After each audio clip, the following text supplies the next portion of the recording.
তো নমস্কার সবাইকে, আশা করছি সকলেই ভালো আছো, আমিও ভালো আছি।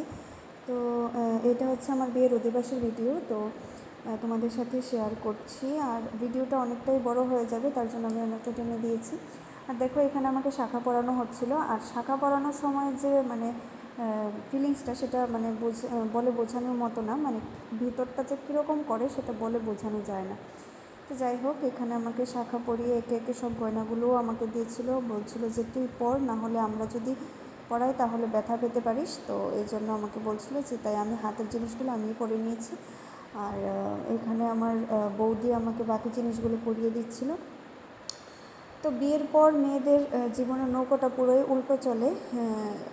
আমার যদিও এখন পর্যন্ত আমি কিছু বুঝতে পারছি না, কারণ আমি এখনও বাবার বাড়িতেই আছি। তো যাই হোক, দায়িত্ব কর্তব্য অনেক কিছুই মেয়েদের উপর এসে পড়ে, তো সেটাই স্বাভাবিক। আমরা আমাদের মা কাকিমারা যেভাবে করেছে আমাদেরকেও সেইভাবে করতে হবে, এটাই স্বাভাবিক। তো যাই হোক, তোমাদের ভিডিওটা কেমন লেগেছে অবশ্যই কিন্তু কমেন্ট করে জানাবে। আজকের ভিডিওটা এই পর্যন্তই, টাটা।